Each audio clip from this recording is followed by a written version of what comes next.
Soaring over the rainforest to Cancun, never-ending tides of green wash over the flat landscape below.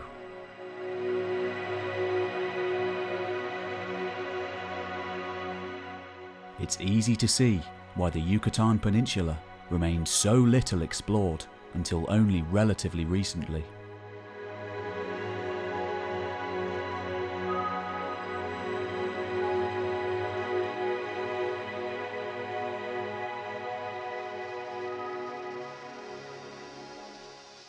When Spanish conquistadors first came here in the 16th century, they suffered some of their worst defeats in the entire colonial enterprise. Facing fierce resistance from the mosquito-ridden rainforest, as well as in open-field pitched battles against its doggedly determined inhabitants. After decades of war, when finally victorious, the retribution of the conqueror would be harsh.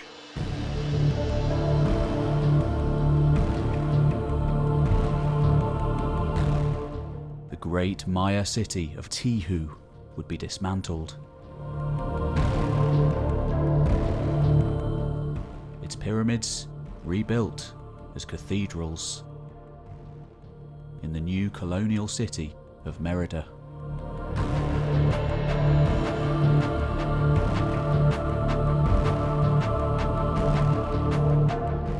But little did those Spaniards know that the towns and cities they came across in the 1500s paled in comparison to those built and abandoned to the forest more than 600 years earlier.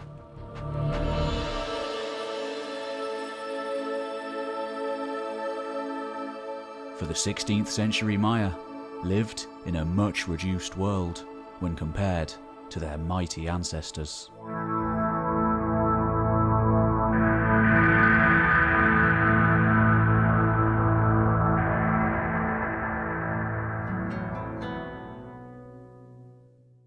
With the collapse of the Spanish Empire in the early 19th century, also came a flood of American and European explorers, eager to finally gain access to the closely guarded antiquities of the region. One by one, vast cities began to be located and investigated in the deep forest. Colossal, sprawling metropolises, hidden for over 1,000 years.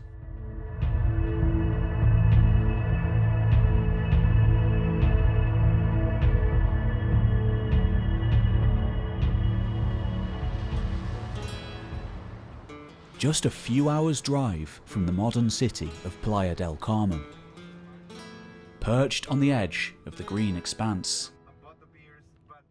At the start of 2022, I was headed to one of those cities that met its end around the 9th century AD.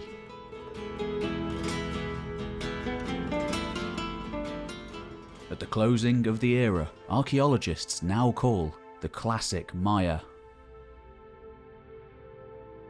This is Balam.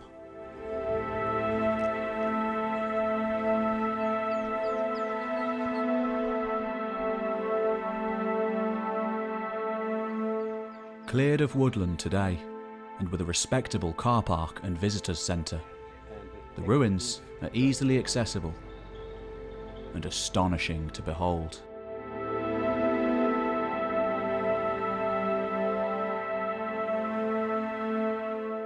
After 2 years of lockdown and too many rescheduled trips to relate, I'd been dreaming of this place. And it most certainly did not disappoint.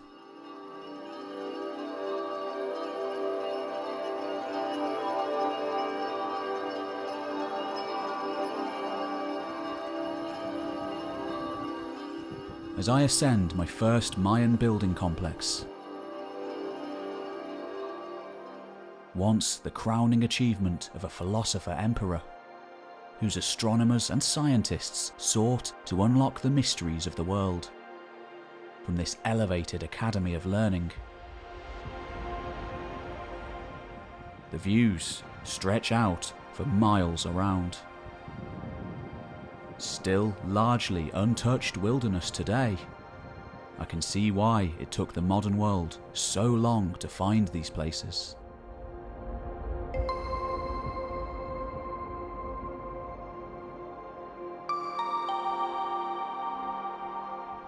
I gaze upon a great jaguar moor jutting out from the side of the stairway. I see Chak, the rain god, and others. And I walk the halls of old Mayan houses and ball courts, integral to the lives of the many thousands of people who once called this place home. And then, one day, around the 9th century AD, it all came to an end. For a wall is found here too. Not just the original enclosing wall of the urban centre, but a primitive construction that intersects over older buildings, apparently no longer bearing any relevance.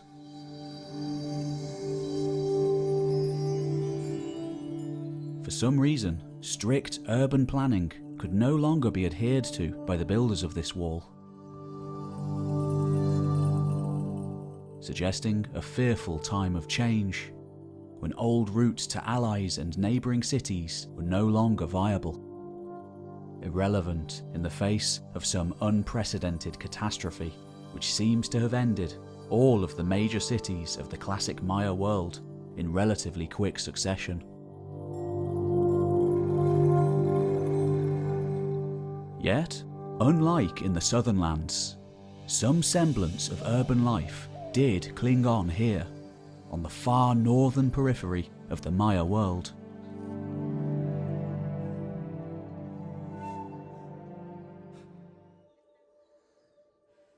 Many great powers would arise and fall again, until the day of those who finally faced the Spaniards in the 1500s. Though none would come even close to matching the splendour of those cities of the classic Maya. Initially centred around the Petén region of southern Yucatan and northern Guatemala. There, monsters, once home to hundreds of thousands, still stand sentinel amidst hundreds of kilometres of untouched rainforest.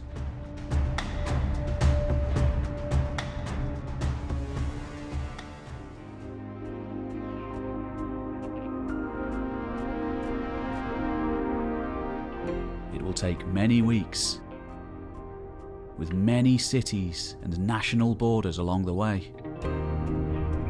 But that is where my journey will take me.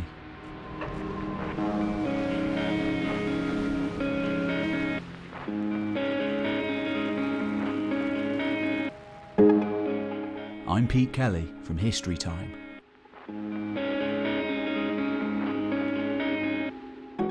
From Mycenaean citadels to the high steplands of eastern Anatolia, I've made it my mission to explore the ancient sites of our ancestors, telling the little-known stories I find along the way, and of course, bringing you along for the ride. At the start of 2022, I went on a journey. A journey I'd been dreaming of since childhood.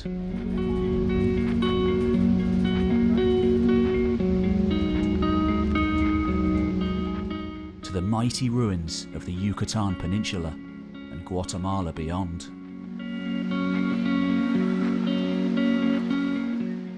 It was the trip of a lifetime, and I thought I'd share it with you.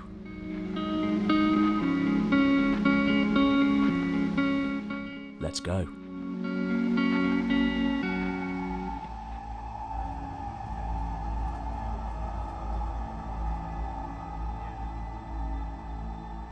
To walk in the footsteps of the ancient Maya is to experience, just for a brief while, a moment even, a truly lost world.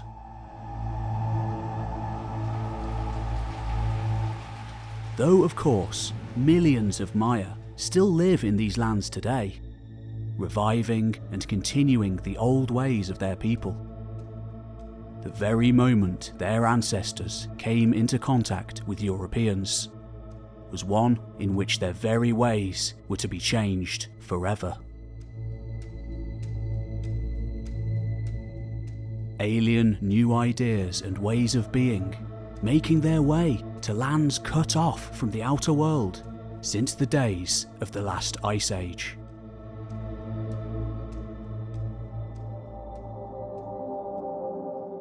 When woolly mammoth roamed the wild tundra, and cave painters recorded their existence for the ages.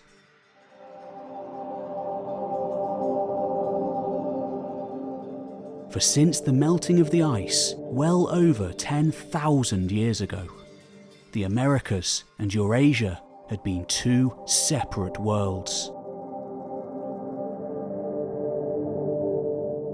Only diverging more and more over the eons, with the ebb and flow of opposite currents, geography, customs, flora and fauna.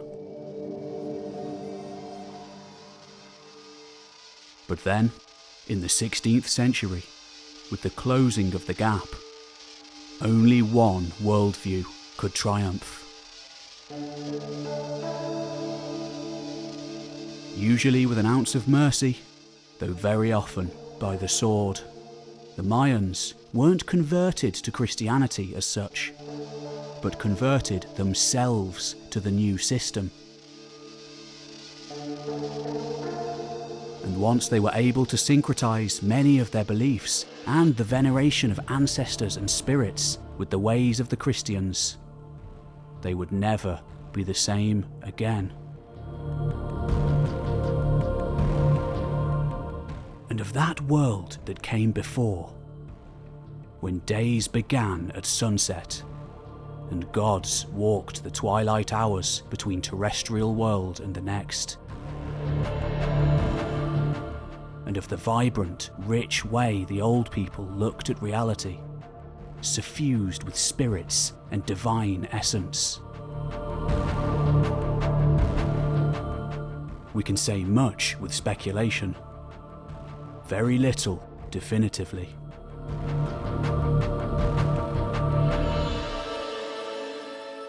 And yet, when faced with the stark character of a place like this, city of thousands reclaimed by the wilderness, the imagination, of course, runs wild.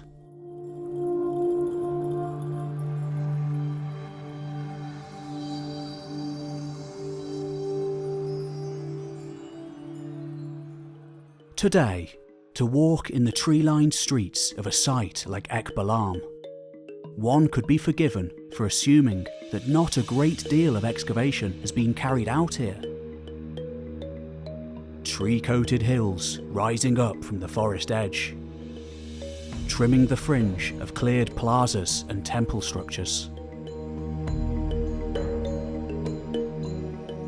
But this great expanse of flatness called the Yucatan, in actuality, has no hills. Its ancient heritage as a prehistoric shallow sea can still be seen on many of the hewn masonry blocks used on buildings here. Long extinct shells and coral flowers spiralling endlessly on impossibly dry land. Of course, the mounds aren't hills at all. The geology of the place decries it. But rising temples just waiting to be investigated.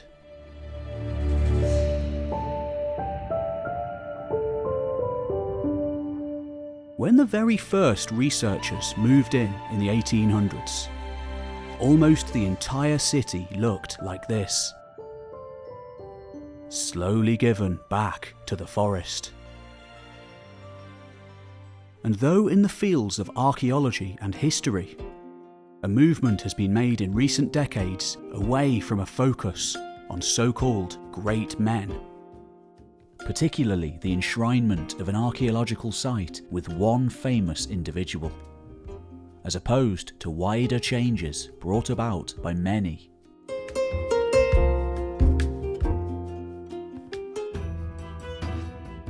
When the individual is so eccentric and as interesting as this one, it's difficult to avoid. Born in 1828, Frenchman Desiree Chanay first travelled to Mexico in 1857 on behalf of the French Ministry of Education, where he spent many years exploring and investigating ancient sites. In an age of wild adventures and exploratory forays to the ends of the earth, he was just one archaeologist amongst many. And in that age of Atlantis enthusiasts and white supremacists, his credentials were somewhat better than most, having a real desire to pursue scientific, objective analyses of what he found. No matter how misguided his conclusions often became. Because his ultimate theory of an Asian origin for the Maya, based on supposed similarities to Japanese and Chinese architecture, Malaysian language, and Cambodian dress, still lunged wildly into the fantastical.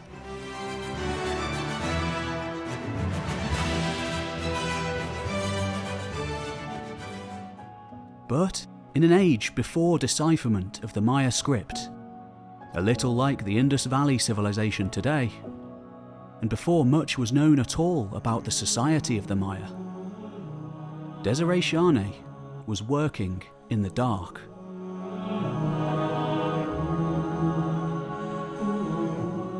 Very much a man of his time, there's a darker side too to the eccentric Frenchman. During his adventures down the Asumacinta River, he'd unsuccessfully attempted to rename the city of Yaxchilan after his patron, Pierre Lorillard IV of New York City. Not to mention the significant amount of artifacts he'd smuggle out of the country, against the wishes of the Mexican authorities. The reason he remains famous today, however, is for one particularly forward-thinking facet of his research.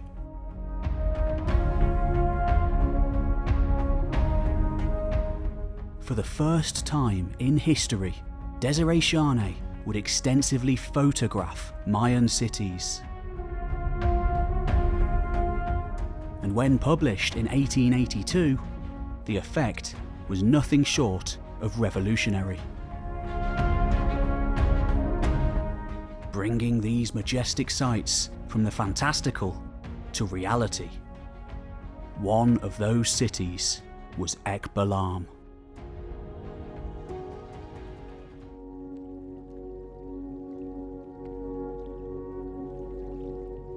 Of course, Chanay did some archaeology too, as far as today's standards go, amounting to not much more than shifting and clearing vegetation, without damaging the underlying buildings too much. This was done with care. Some of the temples and pyramids had been torn through by mighty tree trunks over the years,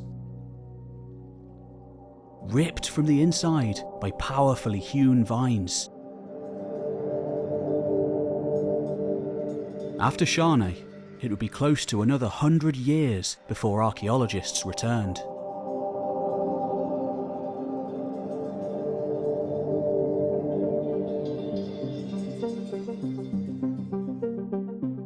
When Bill Ringle and George Bay mapped the site in the 1980s, followed by a stream of Mexican researchers, a unique story of the site would soon be developed. A city-state that became a kingdom, achieving great power relatively late during the Classic era, all during the reign of a single individual who played the game of power and came out on top.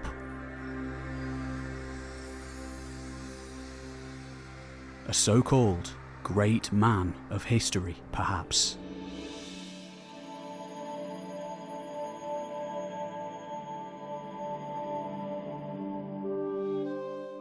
By 1579, Balam was a shadow of what it had once been, almost reclaimed by the forest in its slow decline from around the year 1200.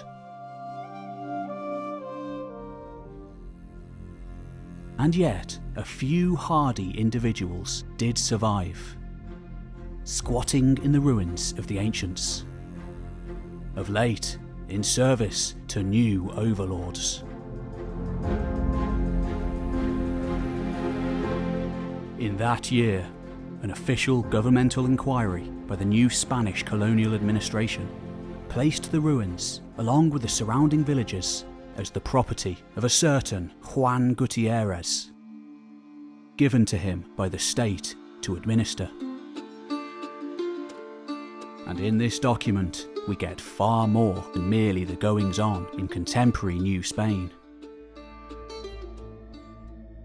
For the first time, Gutierrez gives us the city name. Tikbalan, or Balam. And not only that, he relates certain stories told to him by his workers, presumably recorded by a Spanish official that came knocking on his door one day.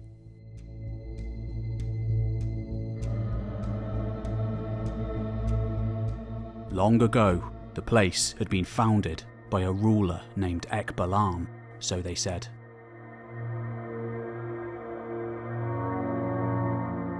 Meaning black tiger or sparkling jaguar or something along those lines. Known to his followers as Coach Cal Balam, Lord above all.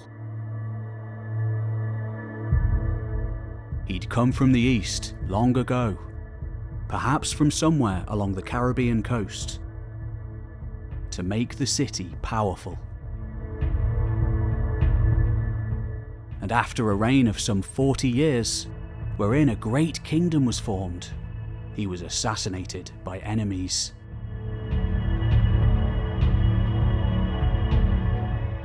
And though Balam is known only from myth, there is a very real history to the place that may well, in part, back up the story.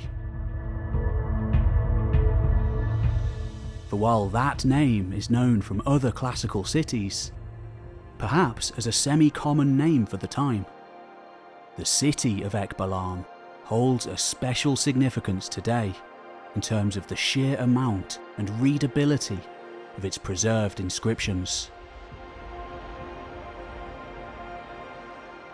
More than any other site in the north, and thus the only one where a partial history can be reconstructed. Still today, only a small portion of the city centre has been excavated. Just 1.5 square kilometres of clear land, loomed over by temples, ball courts and pyramids.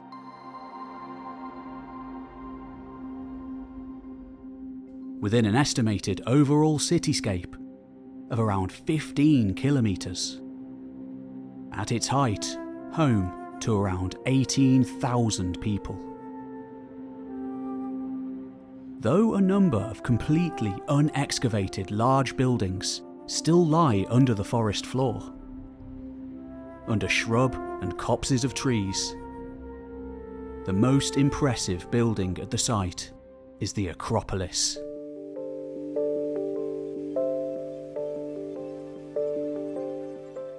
Few other buildings in the whole of the Yucatan have given up as many secrets as this place in recent years. For it is this huge complex which tells the story of the whole site. Though Balam dates back to the pre-classic era, say around 200 or 300 BC, when significant platform mounds were constructed, for most of its history, it was an undistinguished place. A town of little import and few buildings of note.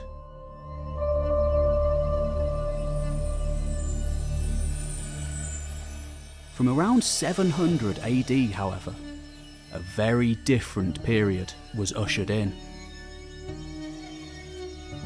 Truly great monuments would soon be built.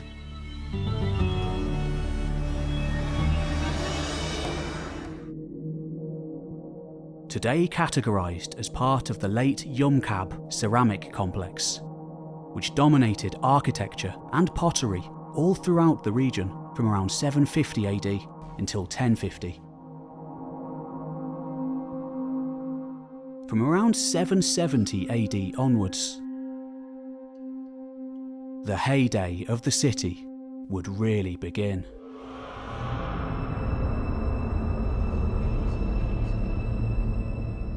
With a length of around 160 metres, width of 70 and height of 31 metres. The main complex at the heart of Balam is one of the largest in volume in the entirety of the northern Yucatan. Comparable to Kinich-Canmu in Itzamal, which though largely destroyed 500 years ago by the Spanish, still dominates the town. Extending upwards for 6 levels, with an unpreserved small temple once crowning its peak. The complex is divided into 72 rooms, with the potential for more to be discovered in the future. To the left and the right bases of the main stairs, however, are where the place gets really remarkable. For here are 2 surviving hieroglyphic texts that give both the name of its builder and the name of the recently founded kingdom, its influence stretching far and wide across the region.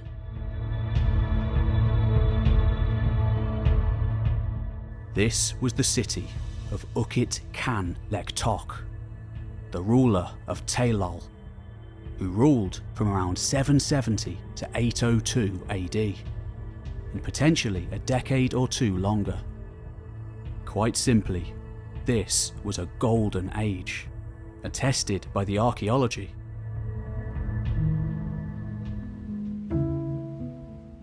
Which tells of a brief boom in monument construction in the later 8th and early 9th centuries. Almost every single large building in the city being constructed at this time, turning a modest town into a glittering metropolis. The Acropolis itself did exist beforehand, though at this time it was vastly reworked and remodelled, turned to a palace fit for a king. One of the most important finds at Balam is the mural of the 96 glyphs. Here we get solid historical information about the rulers of the city, how they portrayed themselves to their people, and the shared conception of their own history.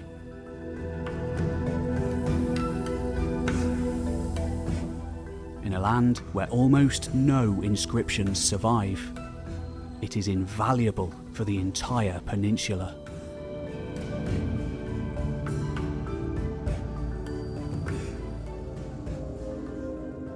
Within these hieroglyphs, we find references to earth-shattering events in the distant past, like the arrival of Teotihuacano warriors from central Mexico into the Petén. But the most important event for the people of Taylal is clear to see. the founder of their greatness, arriving in Balam to refound the city and usher in a period of greatness.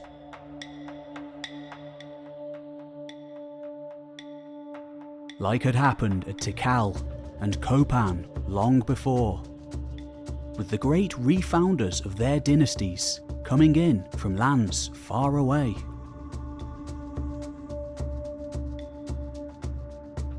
And like the refounders of those cities, Yucatan Peninsula wasn't just commemorated in the days immediately following his death, but is mentioned by every one of his successors, clearly looming large in memory as a perpetual force to be reckoned with. His name appears more than 20 times at the city, and even potentially once or twice at other cities. He is always called King, and once or twice, Sacred King. Definitely reigning for 27 years. And potentially as long as 43. Like the great dynastic refounders at other classic Mayan cities, Yucatan Peninsula was remembered long after his passing. But where he came from originally, we don't know. Of his father, we aren't told. His mother, however, was a royal, from some sort of important lineage. From where, however, like much about the ancient Maya, we can't say for certain. Though there are some hints that she may have hailed from another glittering metropolis, located some 60 kilometers southeast. The city of Koba, where a long dynastic tradition of powerful women rulers can be seen in the archaeology. And when Yucatan Peninsula refounded the city of Balam, he certainly did so with foreign aid.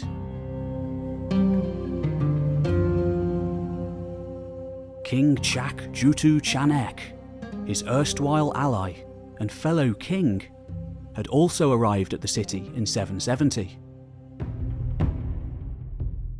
Potentially a warrior prince from another city.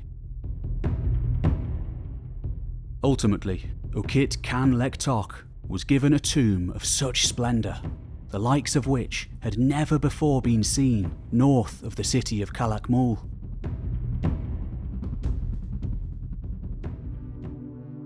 When excavations began on the Acropolis in 1998, the massive building was still but a mound.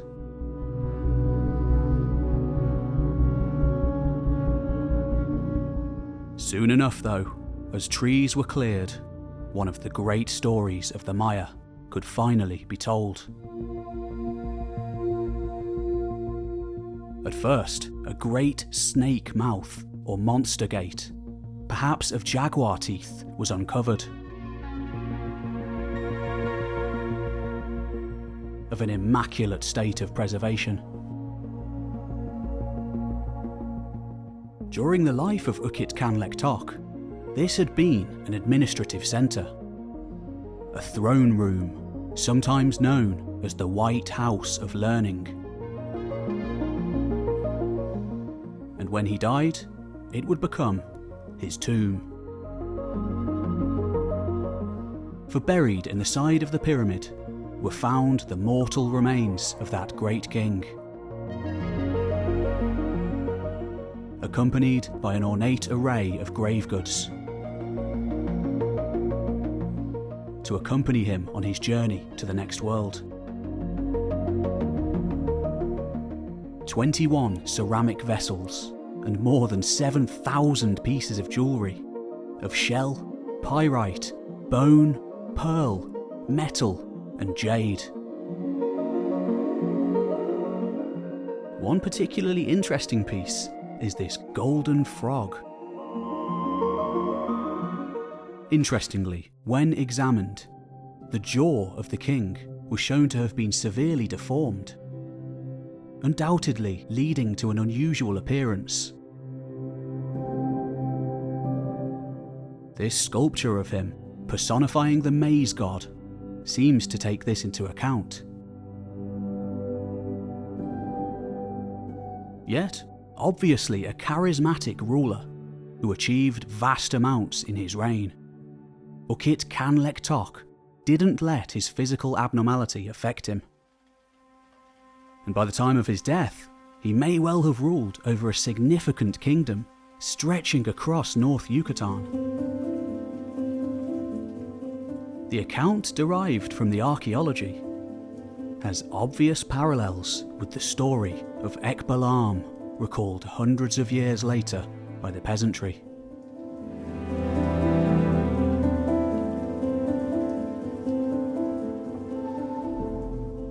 In 841, a ball court was completed and dedicated in Balam. The majesty of Ukit Canlectoc's reign, very much flowing into that of his successors. Though tantalisingly little is known about them, the state of Tailol still seems to have been in full swing.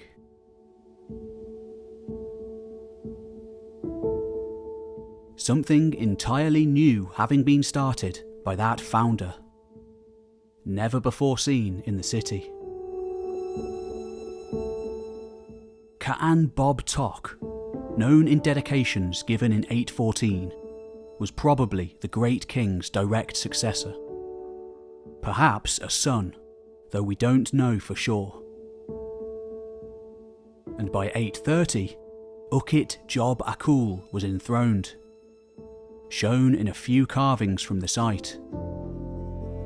Perhaps depicted as a sacred ball player in this carving. Always the founder king looms large.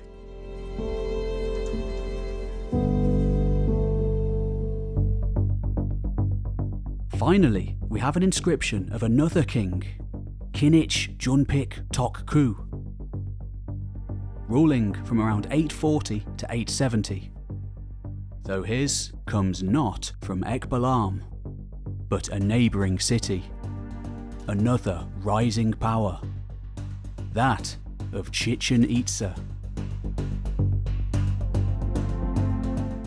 And before long, there is unmistakable evidence of violence.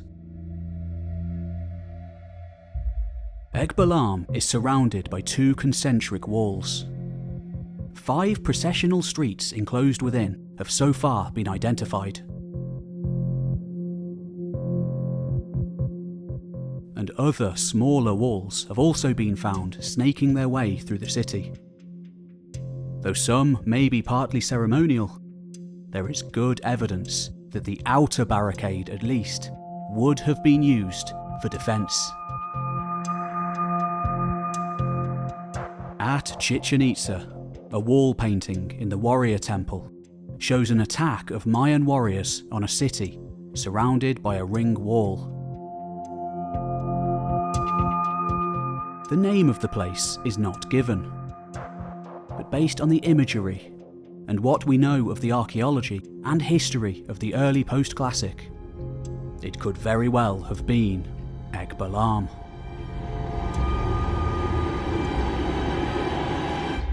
Forced to vie for control of its kingdom. Given what we know of Chichen Itza, obsessed with war and death, perhaps ruled at least in part by fearsome outsiders from the Valley of Mexico. Walls were clearly needed. As we have seen, there are other later walls at Balam too, hastily built, bisecting the Great Plaza. Less than a metre wide and built of poorly constructed rubble. For Balam would have a lingering end. during the post-classic, the population reducing to just 10% of what it had once been. And after 1200, no more large buildings were constructed. But people did live on in much smaller buildings arrayed around the larger ones.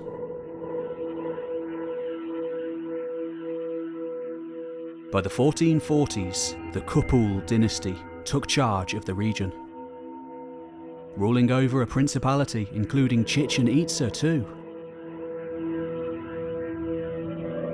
Though by then, both cities served only as pilgrimage sites. Nevertheless, Kupul was still the largest and most populous principality in northern Yucatan at the time. Of the centuries in between, so little is still known.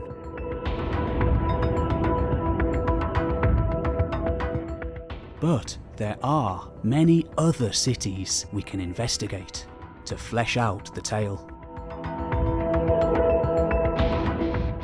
Don't forget to like and subscribe to see these videos when they're released.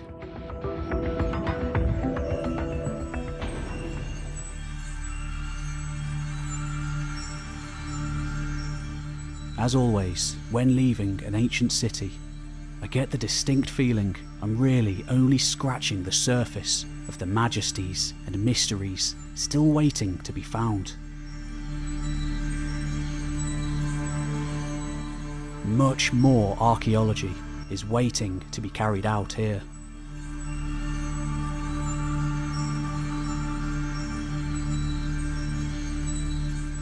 I hope to return one day.